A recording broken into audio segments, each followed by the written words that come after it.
Hey friends, it's Laura with Laura's Handmade Haven. Welcome or welcome back. I'm so glad you joined me today. I was able to go quilting yesterday. That is such an exciting day for me because I get to spend the day with my brother and I get some of my quilt tops quilted, and then that means I have binding to do when I get home. Now, I'm going to give you a little secret on some binding, and I know some of you are not going to like this method, but it's okay for those of us who want some shortcuts.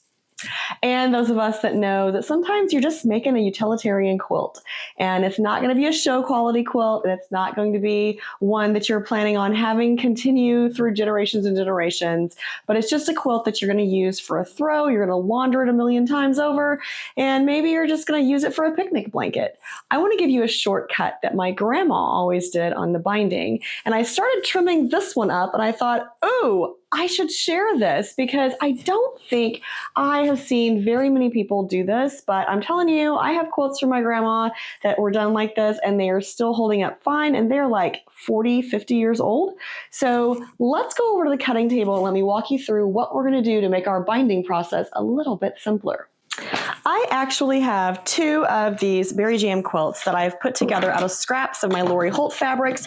And if you watch the berry jam tutorials, you know that this background fabric is actually a 108 that I got through my brother from Marshall Dry Goods. So yesterday when I was down there quilting, I thought, let's make this simpler on myself because these quilts honestly don't have a true purpose right now. I may donate them, I may gift them, I may just put them in the pile for whenever someone might need a quilt. I don't really know exactly what's going to happen with these yet, but I do know one thing. I'm going to make this simpler on myself.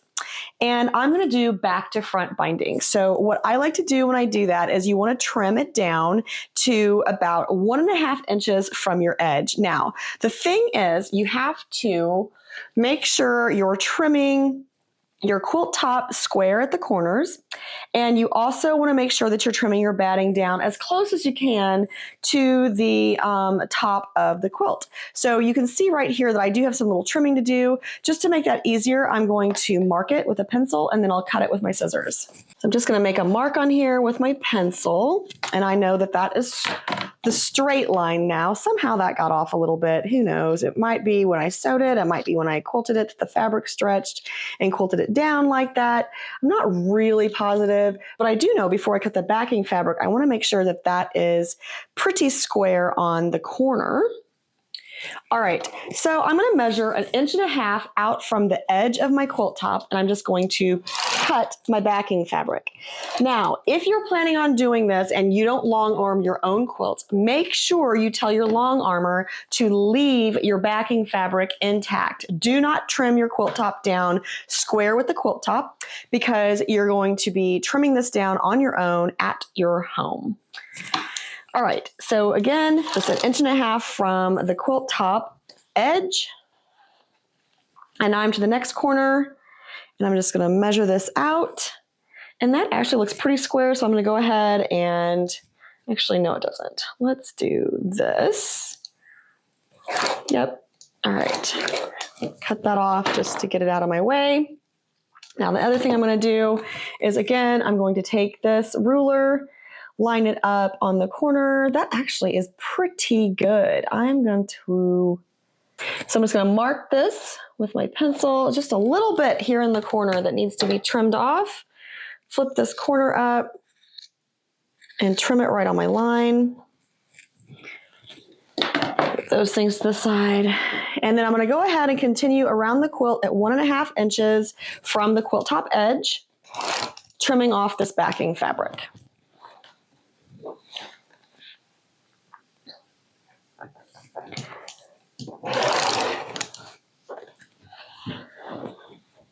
And you can see there are some places that my batting isn't perfectly trimmed down, and I know, but it's gonna be close enough. You're gonna see why this is gonna work in just a few minutes.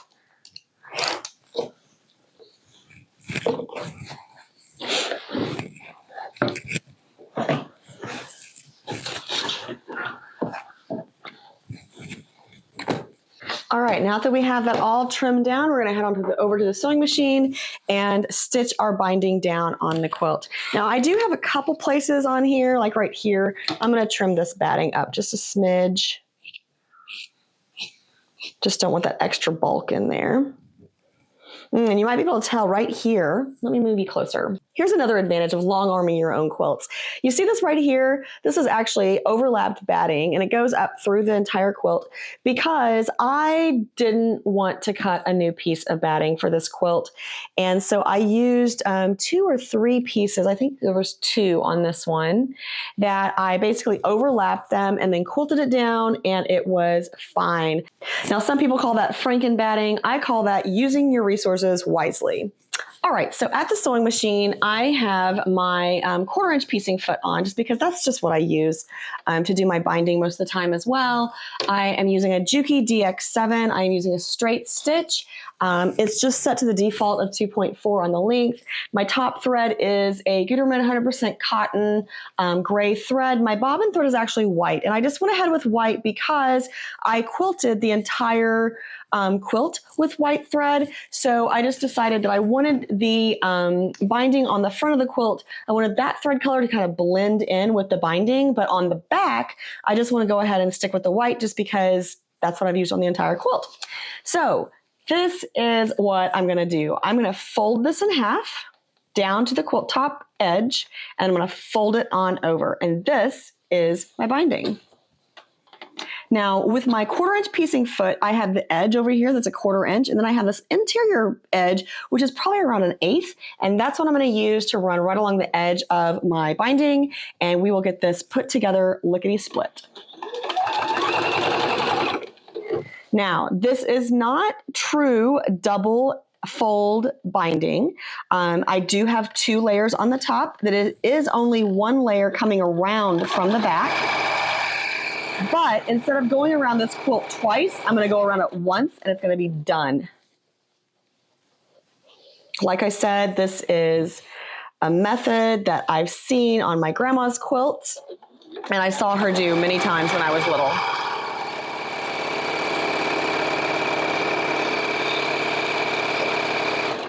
This is also the method my brother uses on all of his quilts. He laughs at me when I'm like, oh yeah, I have binding cut for that. And most, a lot of my quilts, I will take the extra time and effort and put on that folded binding and, sew it to the back, flip it to the front, sew it down again. I do that on most of my quilts, but on some of the quilts that I just want to get them done, and I know that they are not, they're not going to be heirlooms, they're not going to be show quilts or anything like that. This back to front method works perfectly fine.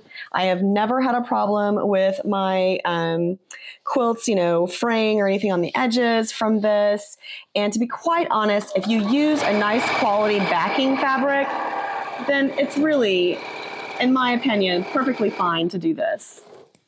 Now, the only caveat is you definitely want to make sure that your backing fabric will complement the top of your quilt. Although, how many of us do that? I mean, do you put a backing fabric on your quilt that you don't like or doesn't work with the front of the quilt? I mean, I guess you can, as long as you don't because you can't see both sides at once, really, I guess, unless it's turned over or something. But I mean, I don't think that many of us would put a backing fabric on a quilt that doesn't really work with the front. Now, when I get to the corner, I'm basically doing a mitered corner. So you just have it folded here. You flip up this corner, even with the quilt top. Flip this up, even with the quilt top, and then flip all of it up together. This is really very similar to just doing a regular binding, but it's just, back to front instead of all of the extra sewing that you do on a traditional binding. Or maybe this is the traditional one. I mean, I don't know. Which one do you think came first? It's like the chicken and the egg.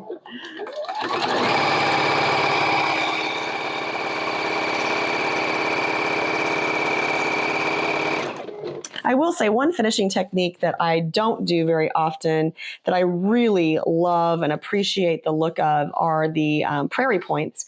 They are so pretty, and I keep telling myself I should do that on more quilts. But then I think, oh my goodness, all those squares, all that pressing, all that work.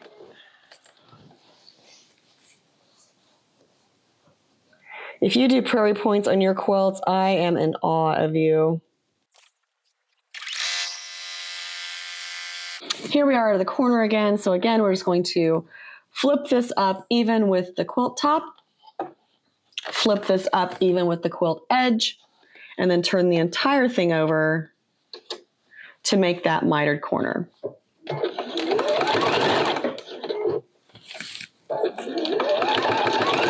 Now, if you wanted to sew down that mitered corner, you definitely can, and I may go back and do that on this one just because I typically do. I don't know what happened there. I must have just forgotten or something. I don't know.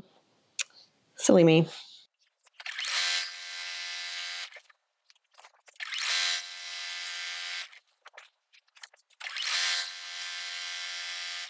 And here's our final corner, and I'm going to show you how I sew out on this one because I am going to go back and sew the rest. Again, fold that triangle up, fold this even with the quilt top edge, and then on over to make that mitered corner. Let's fix that a little bit. I got a little fold there. If that happens, you just need to adjust where your triangle is folded to. There we go. Much better. Now, when I get onto that fold right here, I'm just going to turn it, go down that seam, and then back stitch right back. And then we'll turn the corner. And we are almost done.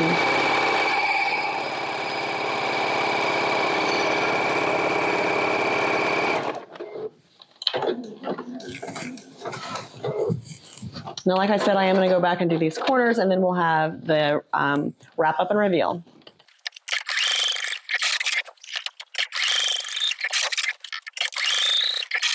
All right, so I do have one more of these quilt tops to get done today, but this one is finished. So you can see all my binding is all the way around there. I did run that stitch down the corners, and here is my finished quilt. Thank you for joining me. I hope this was a tip that you could use in your craft room. If you like it, great. If you don't, that's fine too. Just thought I'd share another type of binding technique that you can definitely use and apply to some of your quilts. Until next time, find joy in all you do. Carve out some time for crafting and creating. And remember, it's always better when you make stuff up.